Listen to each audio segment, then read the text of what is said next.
Good morning, distinguished guests, faculty, students, and staff, and especially your excellencies. It is a great pleasure to welcome you all to this celebration of Founders Day, which commemorates the birth of this great institution in 1866 under the name of the Syrian Protestant College. In the 144 years that have since transpired, the college, and then later the American University of Beirut, has grown into the university we know today, dedicated to the education of young men and women and the service of this region, and almost from the beginning, an integral part of the city of Beirut. As it happened, however, the earliest buildings of the campus were constructed well outside the medieval city walls, on a rocky landscape covered with red sands and cactus fields. It may be said that in time, Beirut embraced the university, not only for the opportunity it offered for higher education, but physically enfolded it as well. As Hamra, Ras Beirut, Ain Maraisi were first settled, with villas and gardens, then with shops, apartment buildings, and a tram line, and then with all the social complexity and vibrancy that lies at the heart of the modern nation. We often reflect on the growth of AUB in terms of its academic programs, its students and alumni, its faculty and the research they produce, the hospital and its doctors. Yet no great institution can exist separate from the civilization that gives it birth, and no university can exist independently of the neighborhood and the city that together help mold its unique character. In 1999, a new tradition was started at AUB to engage our students, who are the lifeblood of this institution since its founding, on this important annual occasion. This is the 12th year that students have been asked to contribute essays on a particular topic, and this year's theme addresses the evolving relationship between AUB and its surrounding neighborhood. This year, students were invited to respond to the following question. The topographical and social spaces of Ras Beirut have gone through many changes since AUB was first established, when this area was only a sparsely inhabited, rocky, and windswept promontory outside the city walls. Since that time, the presence of AUB has shaped the physical layout and social dynamics of the neighborhood that grew up around it, just as the community surrounding us continues to have an effect on the lives of our students, faculty, and staff. In 2010, what is AUB's relationship to its place, its Ras Beirut neighborhood, and what should it be? As in past years, the student essays were judged by a special faculty committee who volunteered to vet and rank the student submissions. My sincere thanks go to the 3 faculty members who undertook this special service at my request. Dr. Mona Fawaz, Associate Professor of Architecture and Design, Dr. Christopher Johns, Assistant Professor of Philosophy, and Dr. Paul Newson, Assistant Professor of History and Archaeology. I also extend my personal thanks to all of the students who took the time to write an essay this year. I am now delighted to be able to present 3 prizes, the 3 finalists who are receiving not only cash prizes, but a book in appreciation for their winning essays. The 3rd prize in this year's essay contest goes to May Shakir, a junior business major in the Alayan School of Business.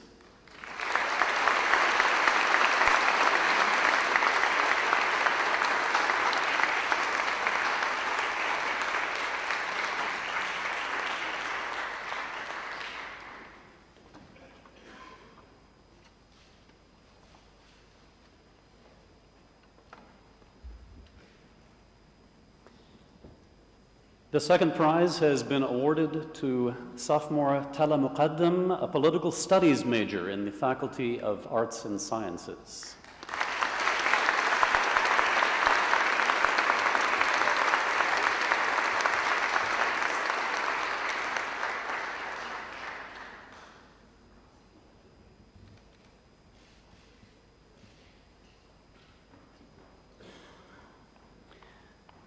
The first prize winner is Daria El-Samad, a senior economics major in the Faculty of Arts and Sciences.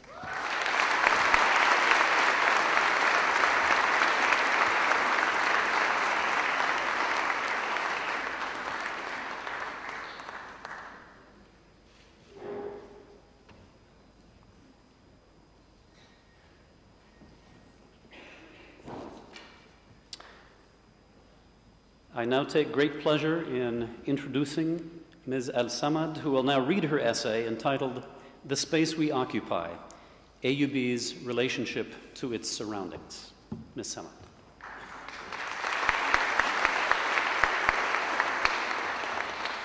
Okay. Just thinking of how to start this speech made me nervous. It's not really morning and it's not afternoon, so good morning and good afternoon don't work. So good noon, I don't really want to start a trend with that. Good day. Since the greeting is established, I'd like to thank President Dorman and the President's Office, members of the board, the Office of Student Affairs, the Founders Day Essay Committee, the Writing Center, and of course AUB, faculty, students, and staff.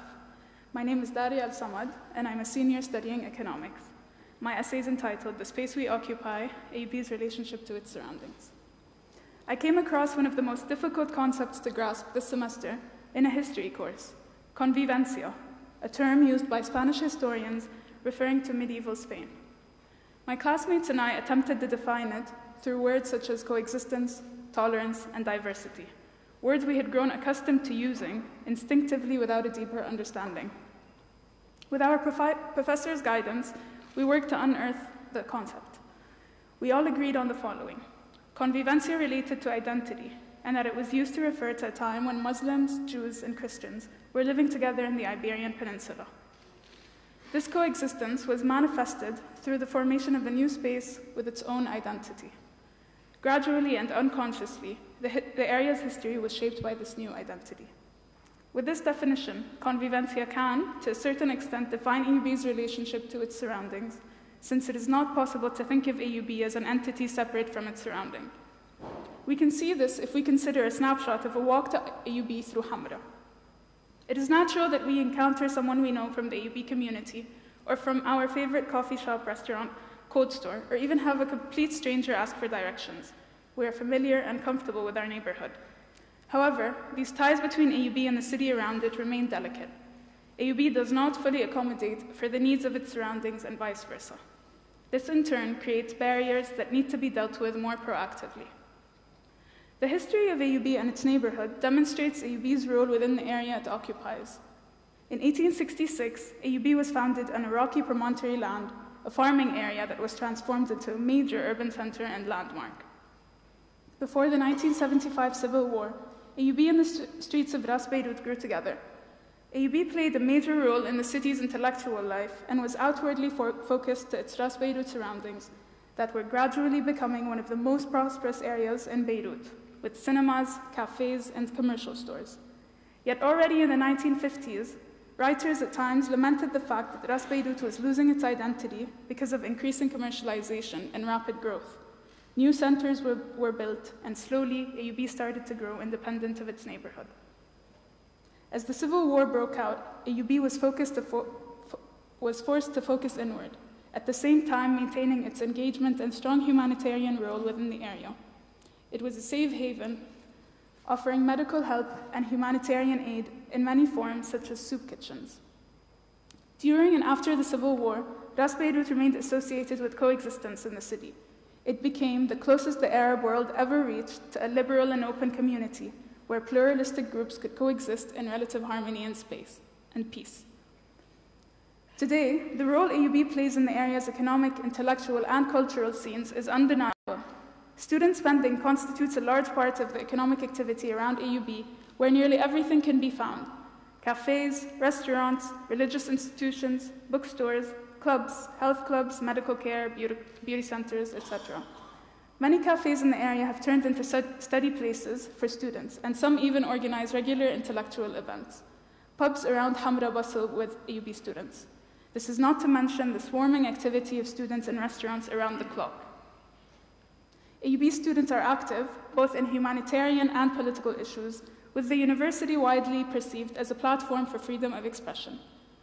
Students also contribute, albeit minimally, to the neighborhood's cultural life through involvement in the arts.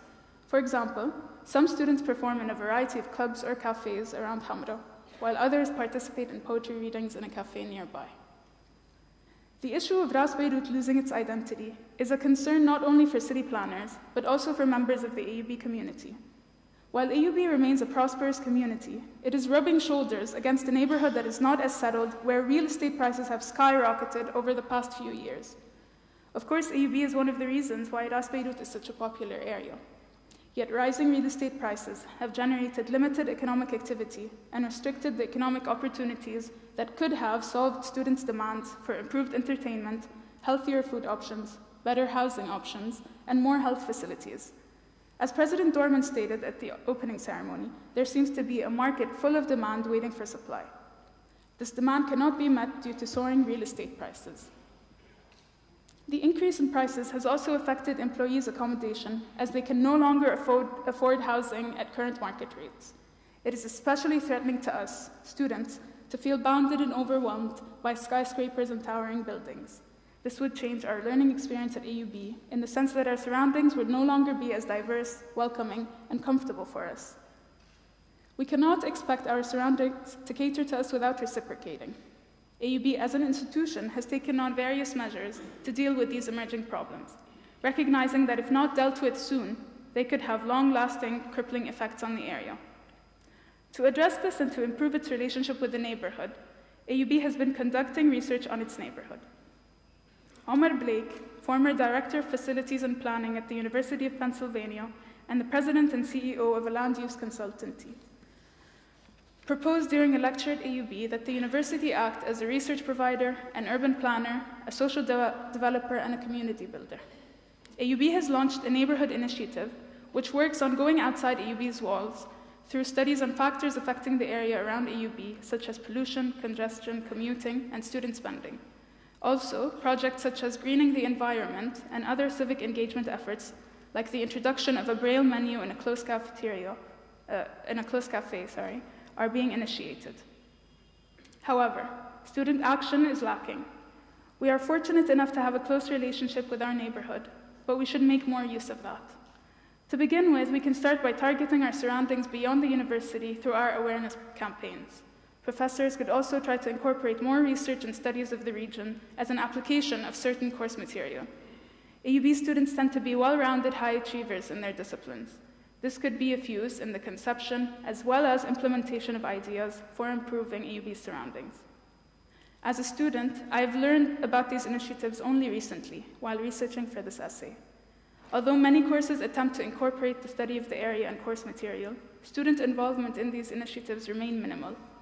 For example, I have participated in several projects and filled out surveys concerning the area without results being communicated back to me. More importantly, I felt no responsibility to find out what the information was used for. Invoking a sense of responsibility in students to participate in AUB's initiatives is essential for development. This will also lead to a more complementary relationship between AUB and its surroundings towards an ideal state of convivencia. Students should widen their scope and target the neighborhood through academic outreach, field research, cultural involvement, and social awareness projects. I, for one, pledge to use the rest of my time at this university working in this direction. I urge my peers to do the same. Thank you.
is a distinct pleasure for me to introduce the main speaker for Founders Day 2010, Michael C. Williams.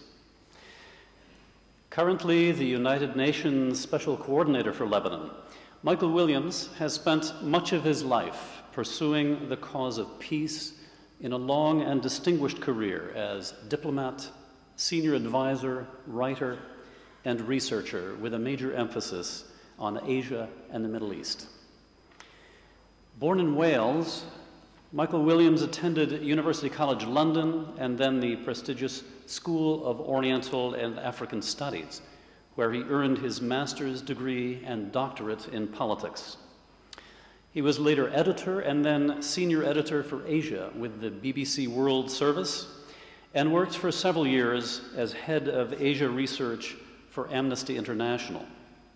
His long-standing association with the United Nations began in the 1990s with positions focused on human rights in Cambodia and the UN Protection Force in the former Yugoslavia.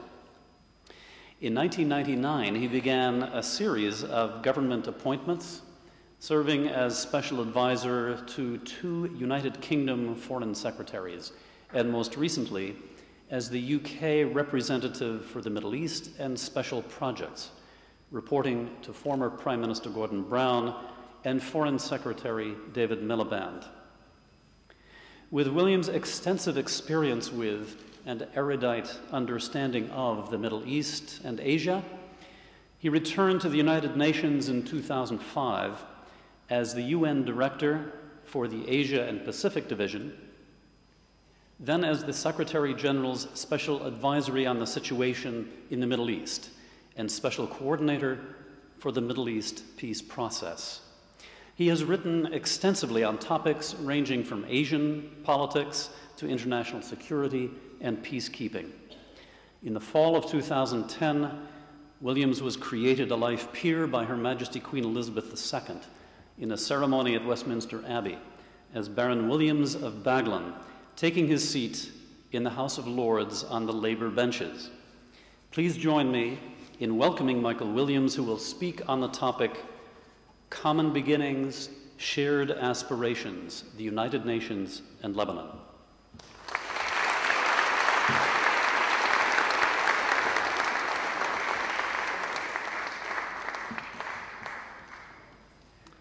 Mr. President, AUB trustees, faculty and students, ladies and gentlemen. Peter, thank you very much for those very kind words of introduction and your invitation to address the American University of Beirut on this auspicious day when you celebrate the university's establishment 144 years ago.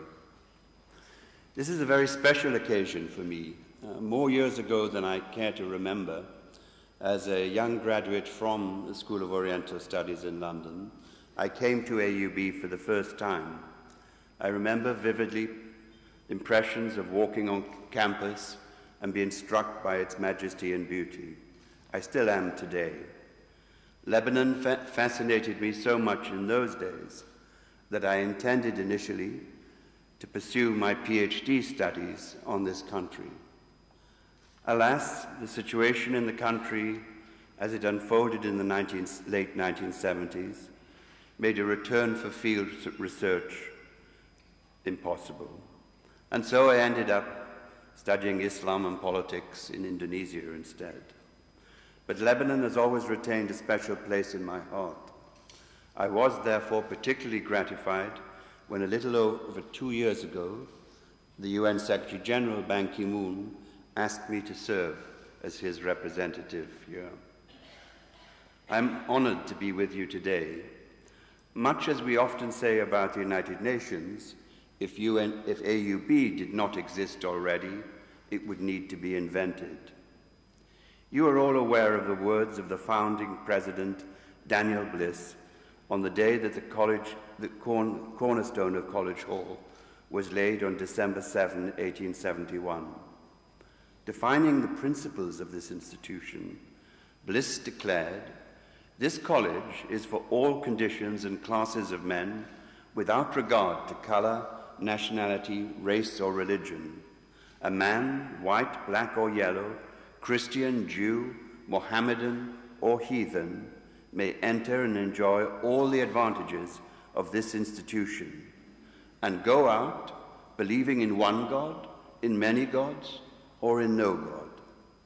But it will be impossible for anyone to continue with us long without knowing what we believe to be the truth and our reasons for that belief. What an extraordinary statement for its time, made here in the heart of the Middle East by an American only a few years after the Civil War fought on the issue of slavery. A powerful statement of human rights. AUB has long been and remains an important center not only of study and debate, but also of dialogue and coexistence, and not just for Lebanon, but also for the wider Middle East. It provides an island, almost a sacred space, within Lebanon for interaction and engagement between students of different backgrounds and origins, of different confessions and nationalities. In this sense, I believe, AUB captures and embodies the spirit of the United Nations, or perhaps I should say the UN captures the spirit of the AUB. Indeed, Daniel Bliss's words express the essential qualities of equality, tolerance, and coexistence that foreshadow and inform those of the Universal Declaration of Human Rights. A few days from now, on December the 10th, we will celebrate the 62nd anniversary of the adoption of the Universal Declaration of Human Rights. It remains the fundamental normative foundation of the UN as the first global expression of rights to which all human beings are entitled. It has lost none of its relevance today. It is perhaps no coincidence that those words were drafted in considerable part by a graduate of AUB, that no fewer than 19 alumni of AUB were delegates at the founding conference of the United Nations in San Francisco in 1945, and that 3 former AUB students were amongst the first signatories to the UN Charter on behalf of their respective governments. Perhaps no other leading academic institution can claim to have played such a central role in the creation of the UN. Lebanon's representative at the San Francisco conference, Charles Malik, had graduated from AUB with a degree in mathematics and physics before embarking on studies in philosophy in Germany and the United States. In 1945, he became Lebanon's ambassador to the United States and to the United Nations in an age when it was still possible to hold both those posts at the same time. He later moved on to successive positions at the UN in a remarkable career. In 1947, for example, he served as rapporteur of the Human Rights Commission. He would later become its president, succeeding the legendary Eleanor Roosevelt. In 1948, he was president of the Economic and Social Council, and in that very year, he helped to draft the Universal Declaration of Human Rights. In 1953, he was to serve as Lebanon's ambassador on the Security Council, which he presided over in January 1954. Returning to Lebanon the following year, Malik served as foreign minister and as minister of education. He came back to New York 3 years later as president of the General Assembly. I can think of few other individuals who have presided over so many of the central institutions of the UN and has held so many key positions. But he never forgot AUB, and of course would eventually return here to his chair in philosophy in the 1960s. Charles Malik personifies the close connections between Lebanon and the UN and what I believe are their common philosophical foundations. This connection also involves AUB to a very considerable extent. Your essay competition this year focused on how AUB related to its neighborhood, how it shapes and is shaped by its surroundings. In much the same way, the UN and Lebanon have informed and defined each other for over 6 decades now. In the words of Stephen Schlesinger's History of the Early Years of the UN, Lebanon was present at the act of creation, as Lebanon was one of its 51 founding members. But through Charles Malick's work, your country played an even greater role in defining the institutional and normative foundations of the UN system. But Lebanon's presence in a troubled region meant that it has also hosted UN organizations from those early years. In 1948, Beirut became home to the first office of UNICEF, the United Nations Children's Fund, opened in order to lend assistance to the thousands of refugees displaced from Palestine. In 1950, UNRWA, the UN Relief Agency for Palestinians, began operating in Lebanon, while UNESCO also established a regional office here. Today, Beirut is home to the Economic and Social Commission for West Asia, headed by an AUB graduate and trustee, Dr. Rima Khalaf. And of course, Lebanon hosts UNIFIL, the United Nations' third largest peacekeeping mission. The UN continues to be shaped and defined by Lebanon in other ways. Currently, Lebanon is serving a 2-year term as a member of the Security Council. For the first time in half a century since the days of Charles Malick, this is a matter of considerable prestige, but also a role that brings influence and opportunity. The Security Council addresses the most important global issues related to international peace and security, reverberating far beyond the Middle East. Whether peacekeeping in Africa, humanitarian activities in Haiti, or engagement with thematic issues of international peace and security, Lebanon is now helping to shape these decisions. I was privileged in May to attend a session of the Security Council chaired by Prime Minister Saad Hariri. 3 weeks ago, I was again at the Council to brief on the implementation of Resolution 1701, and it was a pleasure to see there, serving his country in such an able manner, my friend Nawaf Salam. He, of course, is a graduate of AUB and a former chair of the Political Studies and Public Administration Department here. Of course, at the most difficult junctions in its history, Lebanon has been a subject of the Security Council's agenda. And this has reflected international concern over the wars and conflicts that have sadly afflicted your country and the region. Several resolutions of the Council have been adopted which are essential in assisting Lebanon to restore its sovereignty, stability, and political independence. Many of my own efforts as Special Coordinator are dedicated to Security Council Resolution 1701. This brought an end to the tragic war of summer of 2006 that cost more than 1,000 Lebanese lives and wreaked renewed destruction and suffering. The presence now of more than 12,000 UNIFIL troops deployed through South Lebanon bears testimony to the commitment of the UN and the international community. We have made headway since 2006. Resolution 1701 has put in place arrangements that have ensured the longest period of stability in South Lebanon for many years, if not for decades. The Lebanese army is deployed in the area for the first time.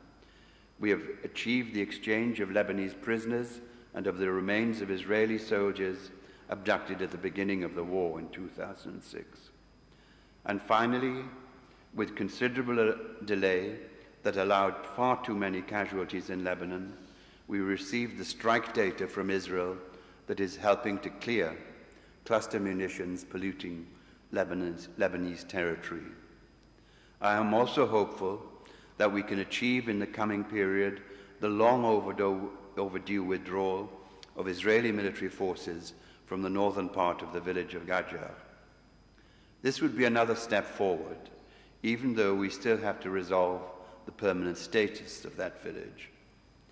But as illustrated by the fatal exchange of fire across the blue line at Al-Adesi on August the 3rd, the cessation of hostilities between Lebanon and Israel remains fragile. Israeli violations of Lebanese sovereignty continue on almost a daily basis, above all in the form of overflights by Israeli aircraft. There are also allegations of the continued transfer and proliferation of arms beyond the control of the state in Lebanon. These are issues of concern to the international community, which places great emphasis on matters of peace and security in Lebanon. Yet it is equally important to recall that the UN's present and engagement here goes far beyond Resolution 1701. Alongside UNIFIL, there are now 24 UN agencies and programs which invest more than $250 million annually in their activities in Lebanon. The work of these agencies is complementary. We recognize that peace and stability cannot hold unless there are parallel steps towards sustainable development and respect for human rights. Building on the UN's experience around the world, we are acutely conscious of the fact that conflict, whether domestic or regional, is fueled by insufficient and unequal development, by disparities and grievances, and by an absence of functioning state institutions. Ultimately, the concept of peace and stability remains just that, an idea, unless it brings tangible improvements to people's daily lives.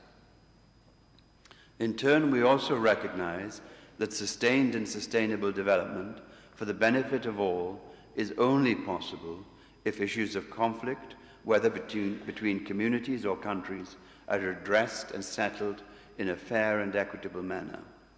Against this background, the UN in Lebanon follows a clear and coherent logic that goes beyond the concerns with which we are most visibly identified.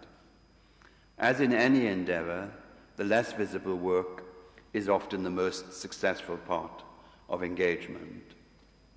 Beyond the effort to pursue Security Council resolutions, UN agencies carry out programs in fields as varied as child vaccination, demining, technical support for elections, assistance for refugees, support for small businesses, and reform of the criminal justice system. We also seek to promote education for all, develop food safety policies, and engage in other initiatives to advocate socio-economic development. As such, the entire UN family works together as one UN for one Lebanon, with mandates covering the spectrum of political, peacekeeping, social, economic, and humanitarian issues. My own mandate as the Secretary General's representative exemplifies this. Not only do we work to further the Resolution 1701, but also to coordinate the engagement of the UN as a whole in support of Lebanon and its people. It also covers what we term the good offices of the Secretary General in an endeavor to consolidate stability and security within Lebanon. These roles can be challenging, but they are closely and logically connected.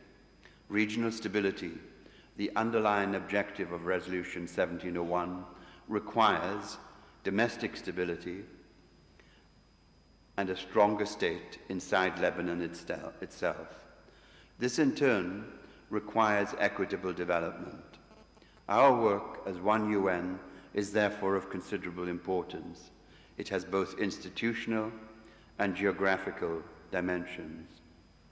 Institutionally, Lebanon continues to confront many challenges, especially in the current political climate, when institutions such as the Council of Ministers, the National Dialogue, and Parliament itself are sorely tested. Fundamental aspects of Lebanon's political and economic order remain under debate.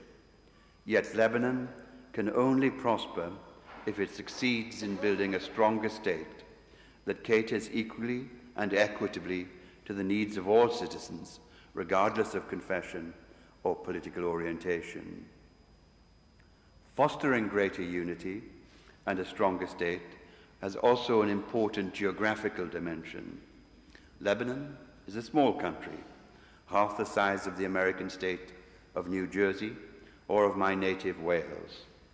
It is not a poor country, as your abundant bank reserves demonstrate. Annual growth has exceeded 7% since 2006. Strikingly, the economy has withstood the effects of the global financial crisis that has affected so many others.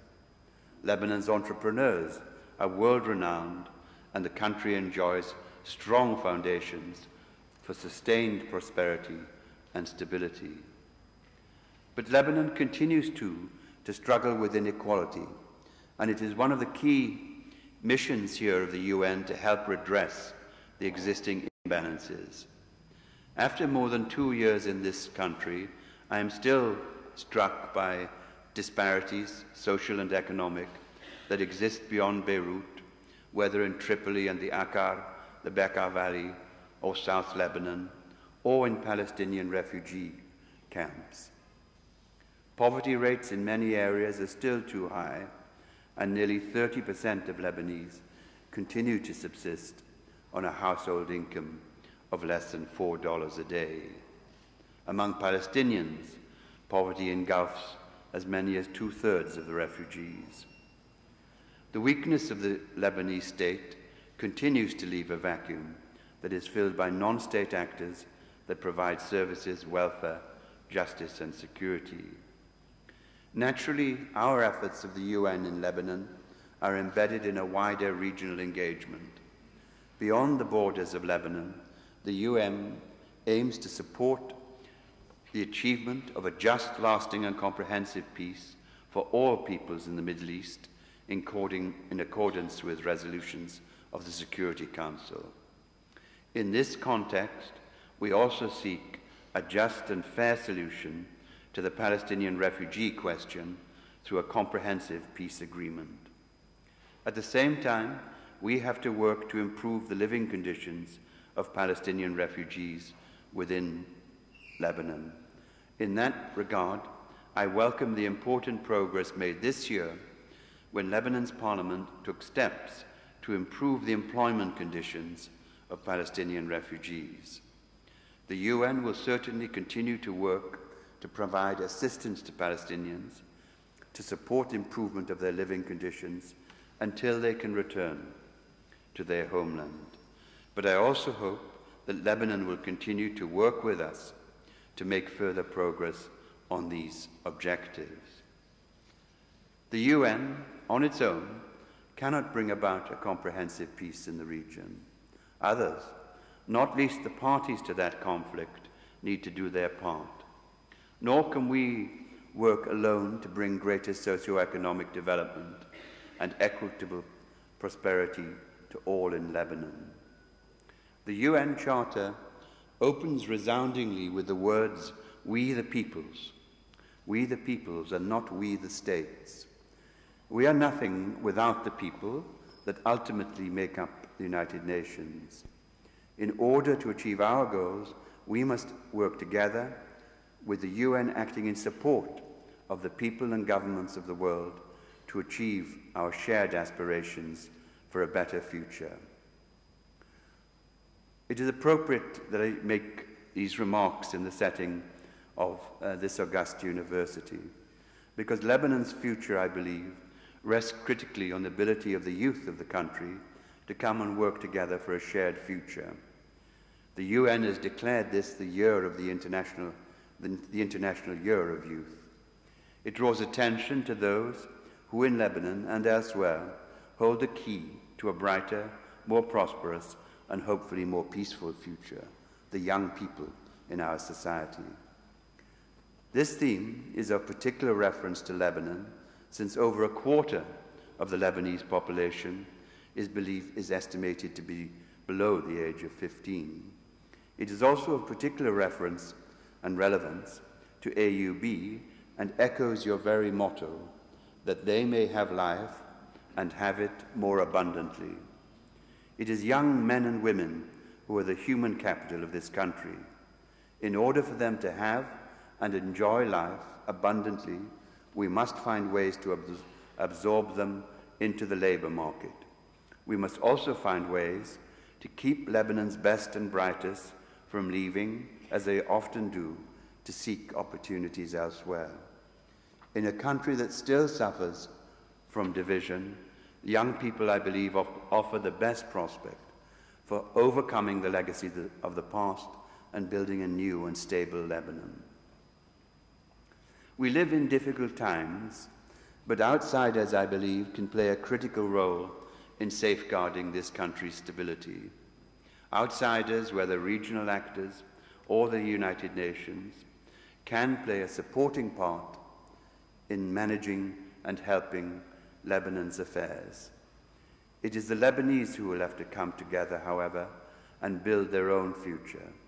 And in that regard, it is only continued dialogue and work through the institutions of the state that can successfully address the challenges, difficult and sensitive, to the stability and unity of this country. There is no doubt in my mind that Lebanon has the necessary elements to meet those challenges. Your society is uniquely rich and diverse. Its pluralism and diversity are also its defining characteristic and strength. All of you here at AUB, teachers, administration, and students, play a critical role in this regard. You are the building blocks for the Lebanon of tomorrow. And we need more Lebanese in the vein of Charles Malik and the many other great Lebanese and non-Lebanese who have passed through this wonderful institution.